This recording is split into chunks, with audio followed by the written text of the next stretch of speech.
What's up, baby? Oh my God, that was so nice. Why do you smell so good all the time? Dude, I don't know how I farted.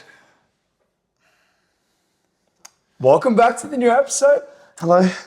Welcome back to the Split Shift Pod, where we cut through the bullshit and the noise of the fitness industry. My name is Dan. My name is Jamie. Thank you for chatting with us last week and every other week before this. We have a bit of a special guest with us today. These little bad boys from, where are they from? They're from Elite Sups. Shout out to Kimmy. Kimmy, you fucking legend. Absolute legend. If you guys are from the Wollongong area, you guys know how much of an absolute legend she is. We have Coral, Fig Tree, Shell Harbour. Gifted us these. I opened mine, but I just smelt it. I haven't tasted it yet. He might have tasted a little bit. I swear I saw a sip. I did not. That's a fair fucking... Sour, so Super Energy sour strap flavor. Elite Subs, home branded. Yeah. Let's do it. So. Oh, wow, it does taste like sour straps. that is exactly like sour straps. Wow. And you know what I like about this? It's not too overly sour either. Bro, I love Like it's that nice sort of sweet sour. I think because I was wondering, I'm like, is this going to taste like the sour warheads that we have? And I'm like, because that's really sour. And I'm a massive sour guy. Like I love sour. But this is nice. This is really good. It's not as Much sour. more subtle, hey? A bit more subtle, but heaps sweeter. But it definitely tastes like sour straps because That's good. That's real good. Let's be fucking real for a second. Sour straps, like karate belts, they are easily one of the best lollies out there. They're also like extremely fun to eat. Or, Yes. do you ever have those red ones? Just the straight red straps? Like Twizzlers. Or like No, like exact same as these, except it's only that color, the red. no. Oh yeah. Sure, yeah. It's like what? Is it like Same sort of deal. Yeah. Yes, I know.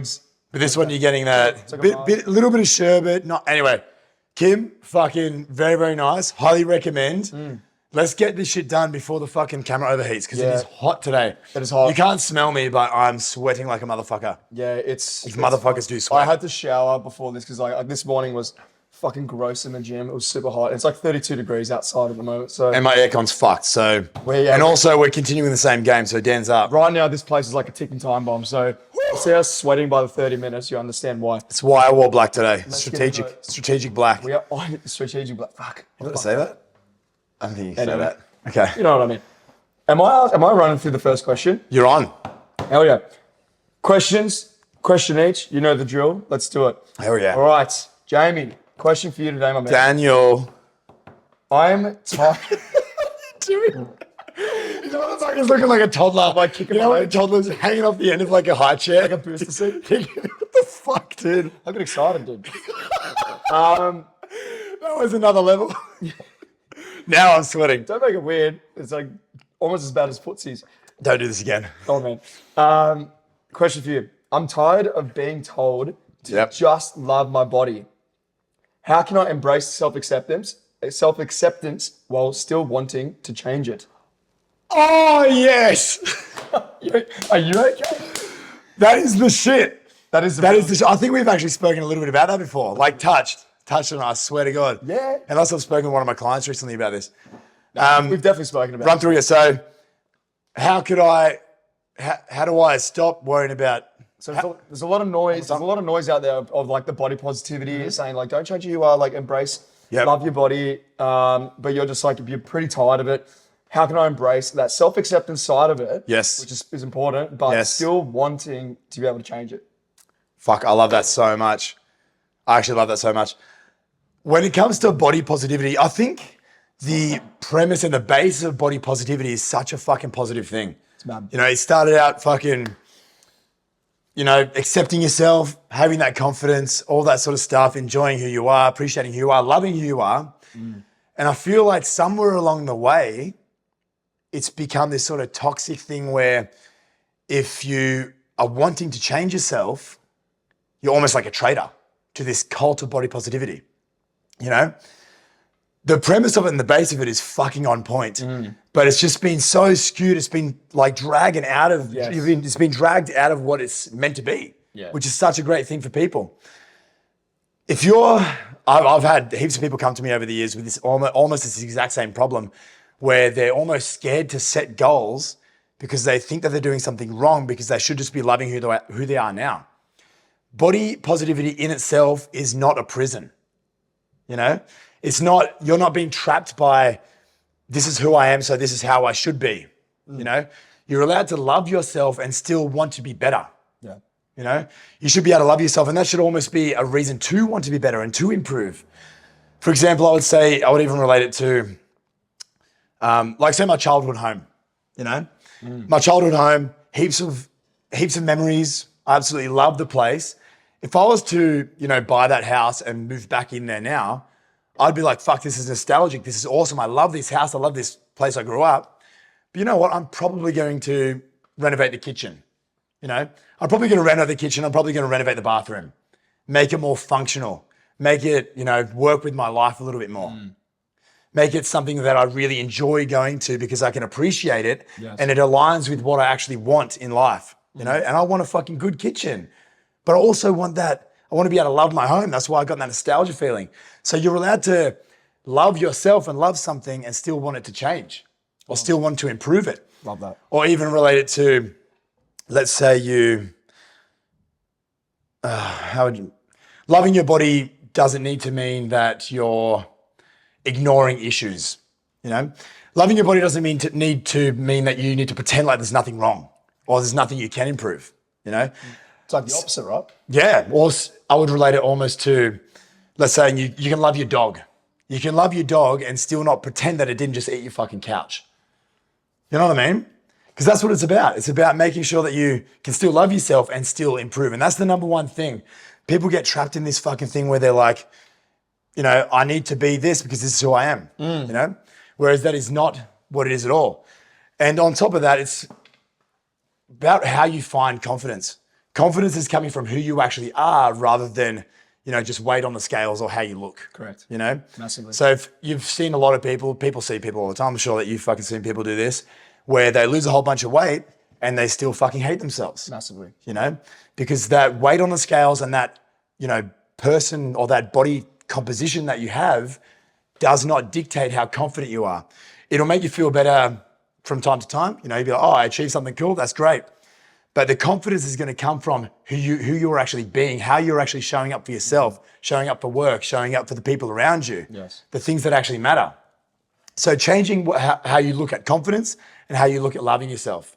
And I feel like, yeah, getting it, not necessarily getting out of that body positivity cult, but just learning to love yourself for who you are and then accepting that, you know what, I can fucking improve that because I want to. Because it's my fucking choice. I'm not going to let somebody else dictate what I think, how I think I should be, or what I want to do with my life, or what I want to do with my body, or my lifestyle. Any of that sort of shit. You're in 100% control of all those things. And another good way to do that, I would say, this is what I've got people in this position to do before. We always talk about thinking about that ideal version of yourself. You know, thinking about that best version. How do they live? What does their lifestyle look like? How do they socialize? What's their relationship with their family like at work? All that sort of shit. And then also look at what is their body composition? You know, how do they look aesthetically? Because I feel like that's really what the body positivity is coming around. It's about how you look, right? It's about the appearance. Think about how you ideally want to look and then question it and be like, why do I actually want to look like that? Why is that important to me? Is it because I saw Nicole Kidman on fucking Instagram being like, fuck, she's so skinny and I want to look like that? Probably not a good motivator. Not using a comparison as a tool, comparison to somebody else as a tool for your goals. I wouldn't do that because that's going to be part of that body positivity thing where they're trying to get you out of that, which is a good thing. That's a good thing, being happy with who you are now. But if it is something like, you know, I want that result physically because that's going to represent me being healthy, eating well, exercising every day, having a fucking healthy, vibrant, energetic lifestyle where I feel good and I can chase after my kids and I can fucking work and be productive and have sex drive and want to, you know, have sex with my partner fucking more than once a fucking year, you know, when he really begs me to because it's his birthday. You know, like having these sort of things, question why you actually want that result. But I think the biggest thing there is just understanding that you can love yourself now and still want to improve. And that is totally fucking fine. Just understand why you actually want to improve. And I would almost go so far as to say, if you do truly love yourself, true body positivity would be loving yourself now and wanting that to improve so you can be better. You know, that would be true body positivity. That would be true self-love, wanting yourself to be better. Like if you fucking have a vintage car, if you got this fucking old car that is schmick, but every time you fucking drive it up a hill, it almost carks it and it sounds like a fucking 2-stroke lawnmower. You're like, okay, we probably want this engine a little bit of a tune-up. You can still love the fucking car, but let's tune that shit up so it can actually perform better. So it can actually do the things that I need it to do so I can live the life I want to live. Massively. Oh, there we go. I think that's pretty much it. The biggest thing, it is your fucking choice. It is your choice how you show up. It is your choice how you want to look. Just make sure that it aligns with your actual values and you're not doing it in a comparative way, comparing to somebody else. Damn. I think that's it. Does that answer your question? That answered it very well. Because I'm sweating like a motherfucker. Dude, I'm like it's starting to... Oh my God. Starting to get a little bit heated up in here. I think you nailed it really, really well, man. I think it's like, you got to look at body positivity of what it actually is nowadays. And don't get me wrong, there are definitely in it for sort of the true good reasons, stuff like that. But a lot of it is, I think it can be an easy way to mistaken it for like being complacent. Like, and I think that's what can really screw up people is that they're not going to do it because they say like, oh, just embrace who you are. So you don't have that desire to change, but that's probably just complacency in itself. There is absolutely every right in admitting to yourself that you are not in a position where you want to be and you want to change it, whether if it's, physically, mentally, lifestyle wise, whatever it is. I think what you said so well is understanding what the motives and your reasons behind that. That's so key. If you're comparing to Nicole Kidman. So random. I don't know why the fuck. I have no idea why that. So random. I could not think of the last time I saw or thought about Nicole Kidman. Is she like? Is she all good? Nicole, how you going? How you doing? Is she still like? I don't know. Movies and shit? Dude, I'm fucking dripping. You know what's so funny? I actually thought about wanting to watch. Like I was talking about this like 3 days ago that I've been wanting to watch the movie Australia. Really randomly. I don't think I've seen it. It's got Nicole Kidman in it. Oh yeah. Yeah, no, I think I do. Like, came out like a decade ago or some shit. Yeah. Huge actor. Yeah. Good movie. Anyway, keep going. Sorry. So, I think it's like definitely like exactly saying is like it's okay to admit that you're not where you want to be, and you want to make headway with that too. Definitely don't get like complacent or like get confused with complacency. And with that, like what you said really well is that you're looking to just upgrade the version of yourself. I use similar what you did like with the house analogy and stuff like that. I use the car analogy with my clients is that you're just upgrading to the next model of the car. It's still the car that you want to like you are that model, but you're just upgrading to the next model, just a little bit better, a little bit improved more, but there's still the fundamentals and all that is still there. And that's totally sweet. Again, like going back to the ideal version of yourself, like you guys will most likely have heard it probably 100 times by now. We always talk about, it's like our mantra, what is your ideal version of self? It is so important to know who that is. And once you really start to figure that out, you start to filter out the noise of what people are actually telling you. I think it makes it a little bit easier too, because they can almost definitely feel gaslit in a way where you're like, should I change myself? Or like, should I do that? Because people are telling me you just don't have to, just embrace what you are, who you are right now. And that, again, in itself can just halt people from actually becoming who they want to be.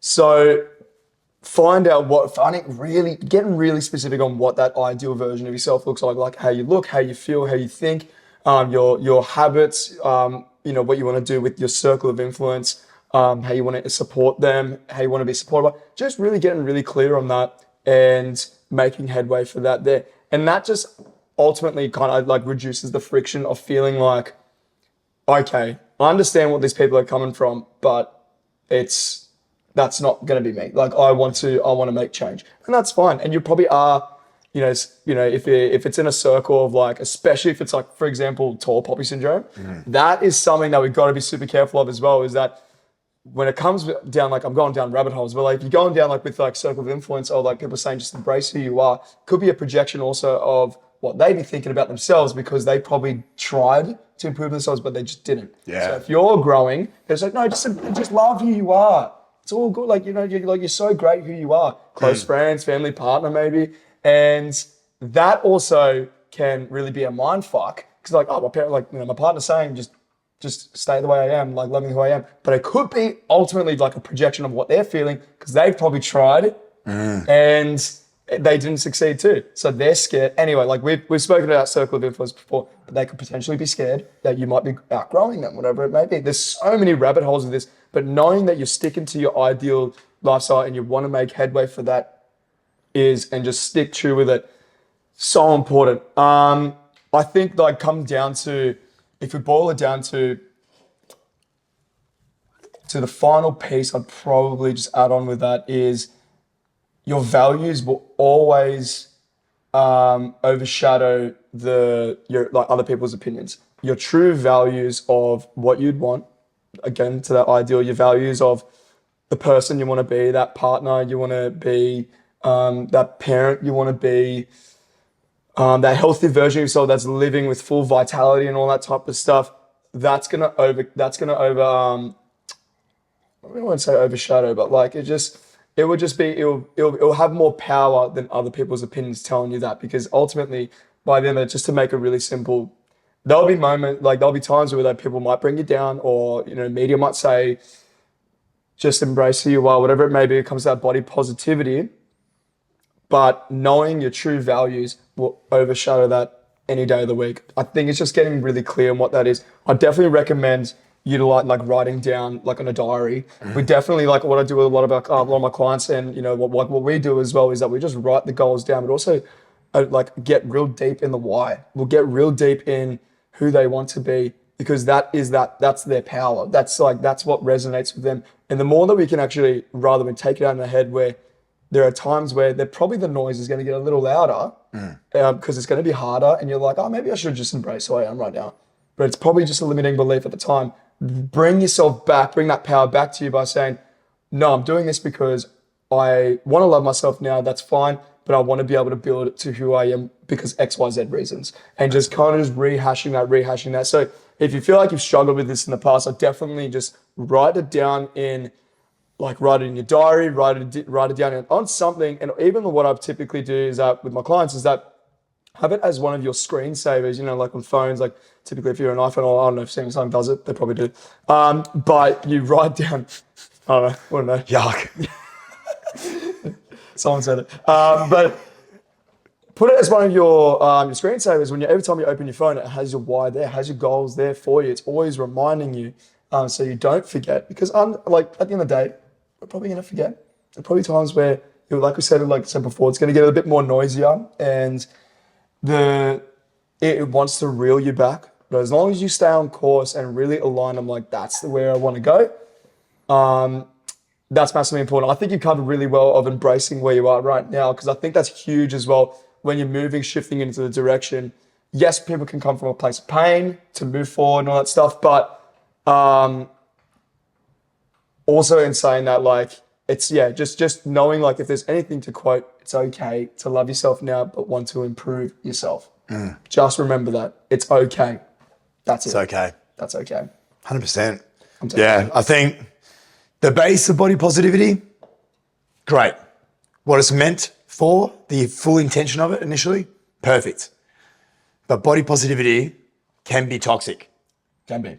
Body positivity can be massively toxic. I think it can just if not approached the right way. Ultimately holds people back to who they want to be. That's why I would say complacency. Like, that's why I said like it can get people more comfortable, because I'm like, oh, this is what people are just saying to me. But if you really truly, I hope you don't, but if you truly just don't like yourself, if you just don't like the position you're in, that is your absolute control, and that is your absolute opportunity to be able to do something about it. And being that, and as soon as we go, we talk about the limiting beliefs, like how often do we do, as soon as we say to ourselves, I'm like, this is just who I am, and this is what people say I should just be, so I'm just going to accept that.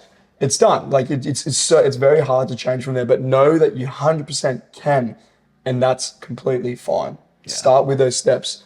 From there, it's your choice. It's your choice. It's your choice. It's your you choice. You don't need to listen to the person saying, be happy with how you are now if you're fucking getting out of breath when you're walking upstairs. That's not a cool thing to do. Killed it.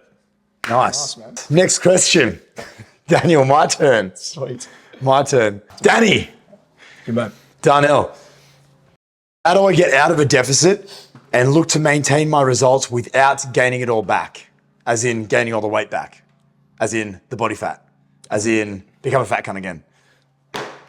Really just have to sneak that last one in Yeah. there. Yeah. That's real. That's a real situation right That's there. real fucking life. That's real life. That's real life. That If is there was definitely ever real life that was real, it's right there. Definitely a very, first off, if you hit this point in time, like in your training journey, congratulations. That's fucking awesome. That sounded really sarcastic. No. Nice one. Yeah, no, yeah, sick.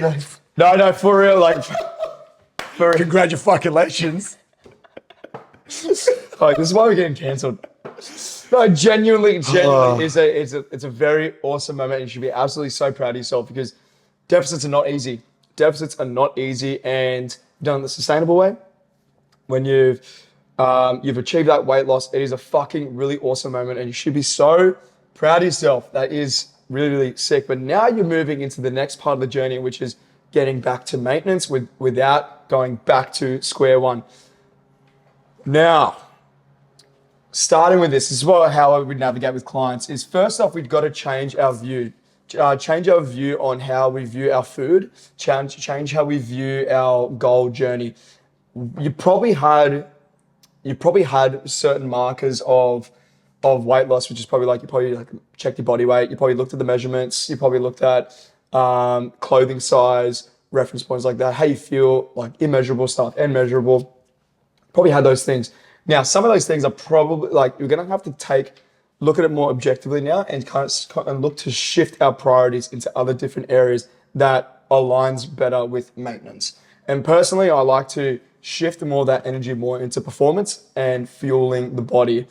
Now, if you're in a deficit for an extended period of time, say for example, you lost that 10, 20, 30, 40, 50 kilos, ultimately you want to start slow. You ultimately really need to start slow. Our body is adaptive and it takes time. And just like when you're adapting down, when you become a smaller entity, you've lost that weight, that awesome weight loss. To bring our calories back up takes a long period of time. So I definitely do not recommend just jumping up to higher calories straight away. I think I'd say with this time too, as a footnote on the side, is that when you're looking to build into that maintenance, just be very mindful of the things that got you the result in the first place are the things that you're going to want to keep doing to get to that maintenance. All your majority of changing is like a bit of the ratio of how much you're eating versus how much you're moving, all that type of stuff. So, and I've seen this before. I think you might have seen this before in the past for sure, is that when they go into a maintenance, they start to pack the weight back on because they kind of get to live, I get to eat more food. I get to go, maybe I don't have to move as much anymore and stuff like that. And they start to drop their standard and then the ratios change and they start getting the weight back on. That makes them shit scared. And then they have to cut back into a deficit again because that's what they know what works. And they stay in that, but they're eating 1,600, 1,700, 1,800 calories a day, whatever it is. And they just stuck in that cycle. If that's the case, definitely shifting our views away into performance and fueling the body. How is our body actually feeling when we're eating that little bit more? What's our energy? What's our mood? Those type of things. There's a bit more immeasurable, but still absolutely relevant.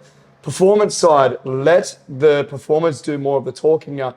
You've achieved that weight loss, you've achieved that clothing size that you want. Maybe you want to start putting on muscle, stuff like that. Still take your photos, that's awesome. Still be out. You'll still be seeing composition change over time. So still be able, like we said, you're still keeping those systems in place of what you were doing before to get to that result. You're still keeping those systems. So the steps of it are still at that standard. The tracking is still at that same standard. It's not you giving yourself like the hall pass and like, oh, I get to relax now because I'm down to maintenance. Absolutely not. You have to work harder now because now it is 100% a psychological game. So it's learning how to battle with eating more. Hence why we shift the focus away to more things that's going to actually bring you more life. Because ultimately, if you've been in a deficit for an extended period of time, deficit for a long time, our body actually just doesn't love it. It just doesn't like being in, like a deficit for long because ultimately makes us more lethargic over time. It makes us, we want to move less. Our libido drops. Yeah, you get leaner, but ultimately those things in terms of living a quality lifestyle diminishes because our body just doesn't like that. It wants to be in the maintenance or even like a surplus because you're bringing that fuel in there. Now, when we start to shift that energy back into those things of what we, what we, like may have been, lacking, if it's gotten to that point, energy, mood, vitality, then that's another great marker to look at. Performance, another massive one there too. So I think the biggest one is that with maintenance, building up to your maintenance, is really trusting the process. I know that sounds really cheesy and like you fucking hear it so much that fuck, I'm sweating here. With the maintenance journey is, I know it sounds really cheesy, but trusting the process is absolutely everything. If you're unsure, if you're like really nervous, then you can definitely talk to someone like a coach, stuff like that. But ultimately, trusting the process is going to be absolutely everything too. So you're going to see weight fluctuations. You're probably going to be seeing things that are just like, that's a little taboo compared to what you know. You know what I mean? Weight fluctuations. Maybe you might feel a bit more fuller, all that type of stuff. But these are just normal fluctuations that happen because that's what happens when we bring in fuel. We bring in more fuel, sodium, carbs, just overall energy. Things are going to start to change. So the trusting the process and just sticking with it and just let it stretch out. I personally, what I do with when we're on the maintenance, when we're building up towards maintenance or, to recomp and stuff like that is don't feel obligated that you need to increase the calories every single week as well, or increase the demand every single bit by bit. Maybe just increase it a bit and maybe just coast there for a little bit longer. Get comfortable with that weight, that calorie range. Then when you're feeling good, like you can bring it up slowly and let it just sit from there. Still definitely noting the performance changes and stuff like that until all that power is shifted away from just it's just the weights, like the body weight and stuff like that. We're putting more of that energy into other areas. And that power does shift away for sure. So because you just see more value in it over time, you start to see that your lifting in the gyms becomes more exciting. You want to get PB more and stuff like that. You will see more PBs more and stuff like that. You will most likely value more of that rather than like, well, fuck, I don't really care what the scale things because I look amazing. I've achieved my results and I'm getting stronger and I'm building more muscle. I don't give a fuck about what the weight says, like the scale says. Clothing still fit awesome. I actually feel fit better because I'm fitting into it even more, getting more shape, whatever it may be, like whatever it like is to your goals. That energy is going to be pulled away from that, from those areas of what we seemed as, to a degree relevant for deficits. It's going to be moved to other areas. That's probably what I can get out of like maintenance. Typically what I'll do is 100% psychological, stretch it out where you can give yourself time to nurture that growth. Remember, because it's not going from like 0 to 100 again of just like getting back to maintenance straight away. It is a slowly building down, you're slowly building back up again naturally. So it's not just the physical, it's also psychological. You got to nurture that. Thoughts? 100%. Yeah, covered it. Like ultimately, if somebody was going through that and they were on low calories for an extended period of time, lost a whole bunch of weight, and they did want to do that properly because they listened to the Split Shift pod and they're like, oh, well, I can't just fucking stop now because it's not game over. Otherwise, I'm going to be fat again, First step, I would say, have somebody that's going to keep you accountable. Mainly, I would suggest a coach. And not necessarily just because you need the guidance with the process, because the process itself is fucking straightforward. The process of reverse dieting in itself on paper is actually very straightforward, Slowly increase calories, keep your output there. It's straightforward. It's not too hard. You Google it, it'll be fine. Then why do so many people fuck it up? Why is it so fucking hard for people to actually reverse diet out of an aggressive deficit or even a, non-aggressive deficit, out of that deficit where they've lost a whole bunch of fat and achieved an awesome result? It's because it is your fucking head. Your mentality and your psychology will dictate what you do next. Let's say somebody was dieting or in a deficit for 6 months to lose, let's say it was 15 kilos, something like that, A nice round number because we all stop around numbers. Nobody's going to lose fucking 11 kilos. That's weird.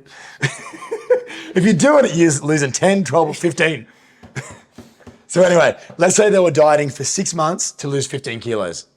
They get there, they're like, sweet. They know they had the coach. They're like, oh, my coach said I got a reverse diet now. I don't know what the fuck that really means. Apparently he's going to start bringing my calories up. In the back of your head, you've attached an awesome result, feeling great, all these people praising you, telling you that you're fucking awesome, you've killed it. You've attached that to eating fuck all. Or you've attached that to eating in that deficit and being really strict with your food, So typically one or two things happens here for people that say struggle with this area of their life. They will either go, fuck it, I'm free, there's no more goals. I've achieved the thing. So they go through KFC fucking drive-through. They're like, oh, I'm going to treat myself now because I was so strict for so long. They start deviating from that initial plan because they have that freedom now. They've achieved the goal. So first thing, you need to make sure that you adjust your goal and make sure you are just as adherent with that as you would have been with the deficit, if that is what you want to do. Unless you were doing it for an event, that's totally fine. But as the question said, we want to reverse diet up to maintenance, maintain that result. So make sure you have a new goal and you're actually driven by it, because this next part is the hardest fucking part. A reverse diet is so much harder than fucking diet because there's no clear goal. You're going against what you've done for 8 weeks, 16 weeks, 6 months, depending how long you diet for. You're going against what you've been doing for this whole period of time. What do you mean you're going to put my calories up?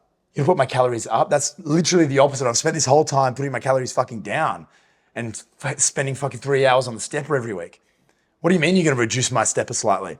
What do you mean you're going to fucking put my calories up a little bit? That's crazy.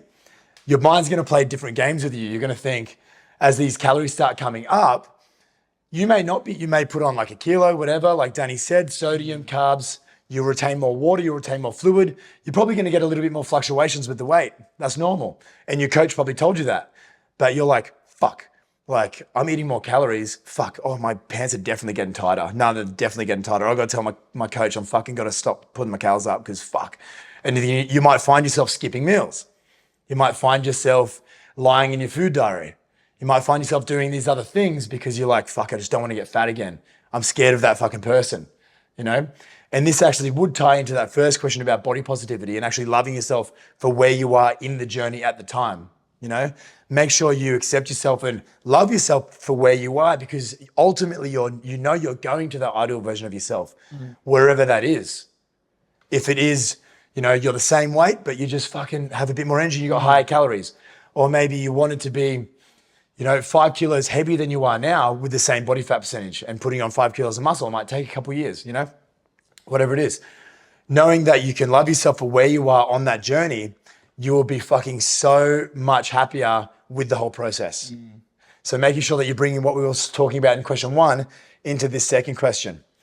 But yes, I think everything will be dictated by how you look at it in your mind. And if you can actually anticipate and understand that, you likely will feel like you're getting fat, even though your body fat percentage may not have changed at all. It literally would not have changed at all. Let's say you're eating 1,700 calories. Let's say you're eating 1,600 calories at the end of that deficit, and your coach keeps the same cardio, the same weights, all the same output, but you've put on, he said, we're going to increase by 100 calories each day. That's 700 calories per week. That would take you, if you're in a deficit there, that would take you slightly up. But let's say your 1,600 ended up being your maintenance, which is fucking not going to happen regardless. But let's say, for fucking argument's sake, because your head's all fucked up at the moment, you think, okay, cool, if I eat more than this, I'm going to get fat. 100 calories extra per day would take you almost 10 or over 10 weeks to put on a kilo of fat. So when you see that fucking increase on the scales, you're going to be like, holy fuck, I'm getting fat. When in reality, have you been in that calorie surplus for fucking 10 weeks? Probably fucking not. Actually, it's 11 weeks. But yeah, the psychological game is going to be fucking everything. Yeah. That will dictate what you do next. So make sure you have a fucking plan. And like Danny said, you need to trust the process. But be ready and anticipate that you might trust your mind. You might think, no, we're best buddies. I've been with my mind for 30 years. It's all good. It's not. Like your mind is just as adaptive as your body. So you've coached it over the last 6 months to be like deficit, good. Yeah. Calories low, good. Cardio high, good. You've conditioned it. Oh my God, all these people are praising me. Oh my God, I feel amazing. I've done awesome things. You take part of that away, being in the calorie deficit, your mind's going to go like, oh, no, no, no, no, no, no. You're going back to square one. So make sure you do anticipate that and just research the science behind it. Like I said, the actual on paper, how we reverse diet and even how we diet, it's not fucking complicated. It's so simple on paper. In practice, it is extremely hard because of your brain, because of your mind. So making sure that you fucking actually have a handle on that, you can anticipate it, you can expect it, and learn to deal with it and work around that shit. That make sense? Yeah, massively. I think it's good that you said that when it comes to the coaching side. I think like it is a big next step in the journey. And it's something that people don't really take into account as well, because like, especially if you've been in weight loss for so long, is like you've succeeded in that part of the journey, and now this is a massive next step as well, and it's arguably probably going to be more difficult. It's not actually, it's not even probably, it's definitely going to be more difficult because of those psychological side of things. You said something really well. I forgot what it is. Anyway, you said it very well. Thanks, man. No worries, man. Thank you. Appreciate that. Oh, see, get yourself a mate like this. It hypes you up. Unreal, eh? Whatever you said, it was great. Congratulations. Right. Why does it sound so sarcastic? I don't know. Go back to this is what I want to say. Go back to the 7,700. 700,000 calories. You're going to get fat as fuck. 7 million. 7,700. Go back to that again. So you can always rationalize. You got the emotional brain. It tells us, I'm like, oh my God, I've just gained a kilo of fat. Or I've just gained weight. Oh my God, like this reverse dieting is not good for me. I'm going to go back to where I was before. Just rationalize and say, remember, 7,700 calories is how much it takes above your maintenance to gain a kilo of fat. So it's 100% most likely not fat at all. It is just normal weight fluctuations. But then again, also in saying that, to take it to the next level, just what I was saying before, is take the scales as a reference point out. This is something I use a lot with our clients, is that take that power out away from it, just so you don't get tempted by it as well, because that's going to be one of the bigger fuck ups anyway. You can bring it back in when you start to put more energy into things that holds higher value than the scale weight. When you we go back to the performance side thing, when you're killing in the gym, you're running more, you're so energized with your family, you're waking up earlier, you're going on your sunrise walks, and before you used to sleep in, you were sluggish, all that. Like you've elevated your lifestyle and your standard further when you've when you're building up your calories, because you just have fuel to sustain it. And you almost go give it enough time, no matter what maybe our subconscious side would say. I'm like, oh, you might be gaining weight. You're like, fuck it, I feel unreal. I feel 10 out of 10. I feel so much vitality. I feel so great. I could do all the things I want to do, and I'm still fitting in the clothes I love to do. Trust the process. Definitely get a coach if you need to as well, if you're super unsure. It is an exciting next step to this newer version of self beyond the deficit. Imagine that. It always comes back to getting a coach. Good neutral eyes, somebody that can guide you through shit, because you just have this weird fucking perception of yourself and perception of a scenario. No, but it's very hard to do that. Even as trainers ourselves, it's fucking hard. We're all human. We do this for a job, and reverse diet is hard for me. And I've done this fucking for 13 years, fucking reverse dieting and all that sort of shit. So we're all human, baby. Thanks for watching. Thanks for coming. Hell yeah. Well, if you've made it this far, we are going to be making a little bit of changes. We're going to be trialing some new things for the podcast.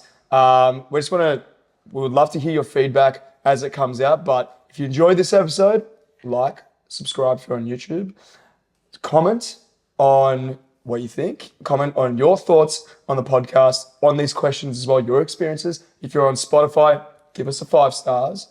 The same goes, leave your comments on there, and I'm going to take it all in. We want to answer your questions. That'd be the best. If you watch all the way to the end, one of us are getting our dicks out. So it's going to be a surprise. It's going to be a surprise, but you got to watch it all the way to the end. And you can't just skip to the end. Fuck. Yeah, right. At some point during the podcast, at some point over the 20, 30, 40 minutes, however long it is, you're going to see a dick. It's going to be one frame. You're going to see a cock. It's going to be one frame. Yeah, it's one frame. Literally. It'll be half a second and you have to zoom in. But anyway, thanks for coming. I love you. We'll see you next week. See you Monday. Also, Elite, dude, banger. Banger? I hardly know her.